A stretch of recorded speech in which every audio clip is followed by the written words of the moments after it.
Assalamu alaikum, it's Mrs. Sabah and today we are going to read unit number 5 paper boards from Oxford Reading Circle book 4.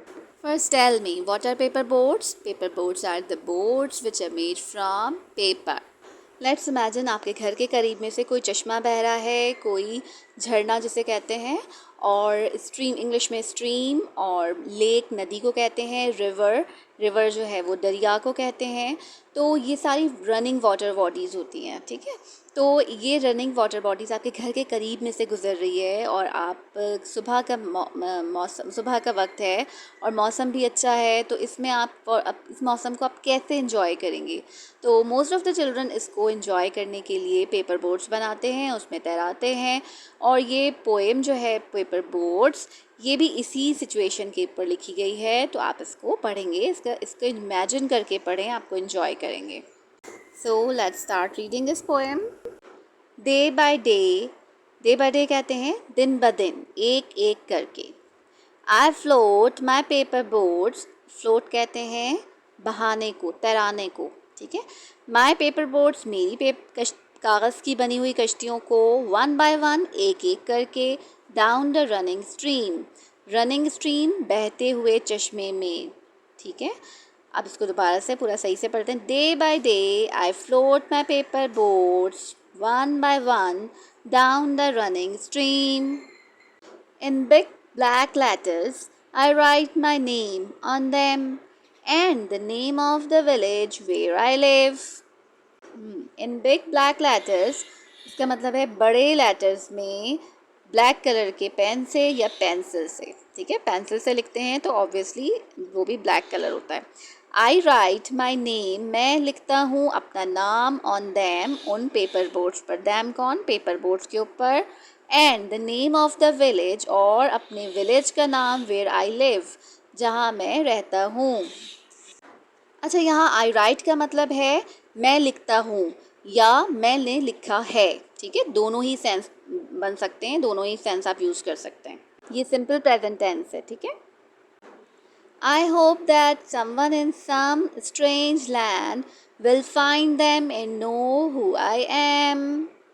I hope, मैं उम्मीद करता हूँ कि someone in some strange land, strange कहते हैं जो जानी पहचानी नहीं होती, जिस लैंड को वो नहीं जानता। someone कोई, किसी जगह, will find वो उसको मिल जाएगा। विल फाइंड है फ्यूचर का, सिंपल फ्यूचर, उसको मिल जाएंगी। देम कौन? पेपर बोट्स मिल जाएंगी। And know who I am, और वो जान लेगा मुझे कि मैं कौन हूँ। I load my little boats with showy flowers from our garden and hope that these blooms of the dawn will be carried safely to land in the night. इसके मीनिंग है आई लोड माई लिटिल बोट्स, मैंने load की हैं अपनी little boats, अपनी छोटी कश्तियों को, with shiuli flowers, shiuli flowers से, फ्यूली फ्लावर्स एक फ्रेगरेंट फ्लावर्स होते हैं जो खुशबूदार फ्लावर्स होते हैं। फ्रॉम आवर गार्डन, अपने गार्डन में से, यानी वो इनके गार्डन में उगे हुए हैं। एंड होप दैट, और उम्मीद करता हूँ, these blooms of dawn, blooms कहते हैं फ्लावर्स को ही कहते हैं, ब्लूम्स कहते हैं खिलने को, खिले हुए फ्लावर्स जो सुबह सुबह खिले हैं। डॉन कहते हैं अर्ली मॉर्निंग, मॉर्निंग से पहले जो थोड़ा सा अंधेरा होता है उसको डॉन कहते हैं। तो अर्ली मॉर्निंग में जो ये फूल खिले थे, इनको मैंने लोड किया है अपनी छोटी कश्तियों में, और विल बी कैरीड सेफली, जो ले जाई जाएंगी हिफाजत के साथ, टू लैंड, उस जगह, इन द नाइट, ज़मीन के किसी टुकड़े पर, रात में। I launch my paper boats and look up into the sky and see the little clouds setting their white bulging sails. अच्छा, इसके मीनिंग है आई लॉन्च का मतलब होता है उतारना। लॉन्च, किसी प्रोडक्ट को लॉन्च भी किया जाता है इन द मार्केट। जब कोई नई प्रोडक्ट आती है तो उसको हम जो है लॉन्च करना कहते हैं। लॉन्च का मतलब उतारना, मार्केट में उतारना, मार्केट में इंट्रोड्यूस कराना, ठीक है। और वो इन पेपर बोट्स को कहाँ लॉन्च कर रहा है? इन द वाटर, ठीक है। तो उसने लॉन्च की अपनी पेपर बोट्स को, and look up into the sky, और स्काई में देखा, क्या देखा? एंड सी, उसको क्या नज़र आया? द लिटिल क्लाउड्स, छोटे छोटे cloud setting there white bulging sails, अपने वाइट, बल्जिंग कहते हैं फूले हुए, सेल्स कहते हैं बादबानी कश्ती के जो सेल्स होते हैं, पर्दे होते हैं, उसको कहते हैं बादबान, ठीक है। तो वो उसको लगा, वो जो छोटे छोटे क्लाउड्स हैं वो उसको बादबानी कश्ती लगे, सेल बोट्स लगे, और उसको ये महसूस हुआ कि सेल बोट्स अपने सेल्स को, अपने बादबान को सेट कर रहे हैं ताकि वो किसी डायरेक्शन में जाने के लिए, क्योंकि किसी डायरेक्शन में जाने के लिए सेल बोट्स के सेल्स को सेट किया जाता है, तो वो उसको ये सब ऐसे महसूस हुआ। I know not what playmate of mine in the sky sends them down the air to race with my boats.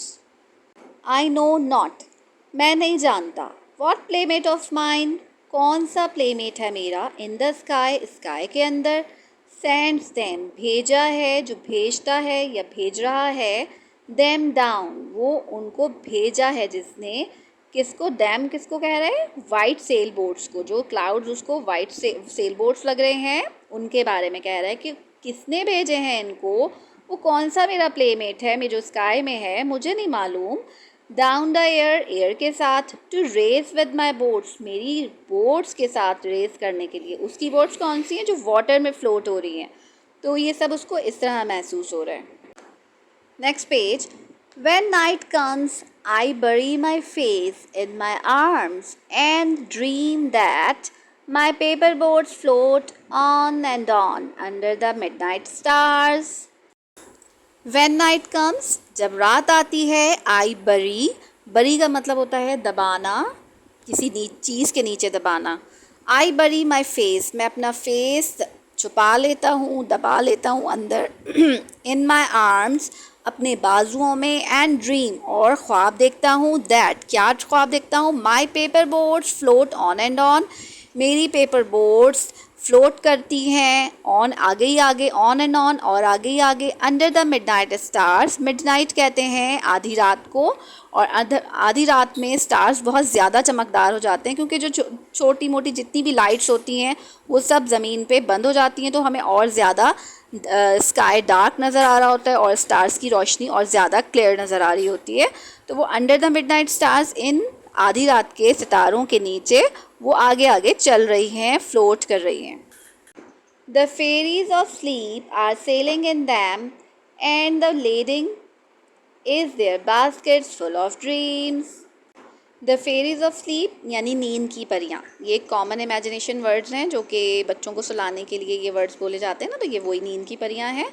तो ये नींद की परियाँ आर सेलिंग इन दैम, वो सेल कर रही हैं, वो सफ़र कर रही हैं इन दैम पेपर बोट्स में, जो उसने बनाई हैं, जो उसने फ्लोट की हैं, ठीक है। And the lading is their baskets, lading कहते हैं कार्गो को, सामान को, तो वो सामान क्या है, उनका सामान है उनकी बास्केट्स फुल ऑफ ड्रीम्स, उनकी ख्वाबों से भरी हुई बास्केट्स हैं जो उनका सामान है, क्योंकि जो शिप्स होते हैं, जो सेल बोट्स होते हैं, वो सामान को, कार्गो को एक कंट्री से दूसरे कंट्री ले जाया जाता है, तो उसने कार्गो का भी रिजेंबल कर दिया कि जो ख्वाबों की बास्केट्स हैं वो उनका सामान है, जो इन बोट्स के अंदर वो मिडनाइट स्टार्स में लेके जा रही हैं आगे, ठीक है। ये पोएम यहाँ एंड हो गई है। इस पोएम के पोएट हैं रविंद्रनाथ टैगोर। टैगोर जो है वो एक बहुत फेमस पोएट हैं और इनकी बहुत सारी पोएम्स चिल्ड्रन के ऊपर हैं। इस पोएम में जो इनका मेन थीम है वो चिल्ड्रन की इमेजिनेशंस हैं। उनकी इमेजिनेशंस क्या हैं कि वो अपने प्ले एरिया में अपने प्लेमेट्स खुद ब खुद ढूंढ लेते हैं, खुद ब खुद बातें कर रहे होते हैं और ऐसे जैसे कोई सामने कोई पर्सन उनका खेलने वाला उनसे के सामने बैठा हुआ है और वो पूरा दिन जो खेलते हैं वो उसको रात में उनके ड्रीम्स में वही चीज़ें आ रही होती हैं, वो उसको इमेजिन कर रहे होते हैं, ठीक है। तो ये पूरी इमेजिनेशंस को, चिल्ड्रन की इनोसेंस, उनकी इमेजिनेशंस कितनी पावरफुल इमेजिनेशंस होती हैं। जब भी चिल्ड्रन बहुत गहरी नींद सोते हैं और बहुत ही हैप्पी भी रहते हैं, तो उनकी इन इमेजिनेशंस को इस पोएम में एक्सप्लेन किया गया है, ठीक है। और उम्मीद करती हूँ आपको मेरा ये एक्सप्लेनेशन का स्टाइल पसंद आया हो और बीइंग अ ह्यूमन अगर कोई एक्सप्लेन सही से कोई वर्ड या कोई लाइन सही एक्सप्लेन ना कर सकी हूँ तो प्लीज़ उसको कमेंट में बताइएगा, मैं उसको मज़ीद एक्सप्लेन कर दूँगी। And the answers are given at the end. अपना ख्याल रखिएगा, अल्लाह हाफिज़। अच्छा, लास्ट में जो ये वर्ड्स एंड मीनिंग का सी पार्ट है उसका नंबर 3, 1, 2 और 3 जो है, find the odd one out in each set. तो उस पूरे सेट में जो ऑड वन आउट हमने मालूम किया हुआ है किस बेसिस पे है, ए को देख लेते हैं। Brook, stream, dam, river, rivulet. अच्छा, ये पूरा जो इस पूरे ग्रुप के अंदर क्या है, ये सारे वाटर बॉडीज़ हैं सिवाय डैम के। डैम जो है वो वॉल्स का बना होता है या फिर मेटल के बने हुए होते हैं, जो गेट्स होते हैं जो कि पानी को रोकने के लिए बनाए जाते हैं। ठीक है, तो ये वाटर बॉडीज़ हैं, बाकी सारी सिर्फ एक ये डैम वाटर बॉडी नहीं है। तो ये ऑड वन आउट है। नंबर बी में जो देखेंगे, मैरी, मैरी का मतलब खुश होना, हैप्पी खुश होना, जॉयफुल खुश होना, चीयरफुल का मतलब भी खुश होना है, और टीयरफुल जो है वो is the odd one out. इस ये बिल्कुल अलग है। टीयरफुल का मतलब होता है मतलब रोना, रोने वाला। और इसके बाद नंबर सी देखेंगे, नॉइस, साइलेंस, साउंड, रैकेट, दिन। ये सारी साउंड्स हैं सिवाय साइलेंस के। साइलेंस का मतलब खामोशी, बाकी सब का मतलब है नॉइज़, वॉइसेस, आवाज़ें। ठीक है, तो साइलेंस जो है वो इसमें ऑड वन आउट है। डी नंबर पॉइंट में है, चेरी, मैंगो, प्लम, बनाना, पीच। वैसे तो ये सारे फ्रूट्स हैं, मगर हम देखेंगे कि सबके सारे फ्रूट्स में एक सीड मौजूद है सिवाय बनाना के। तो बनाना में सीड नहीं मौजूद होता, तो ये ऑड वन आउट है। ठीक है।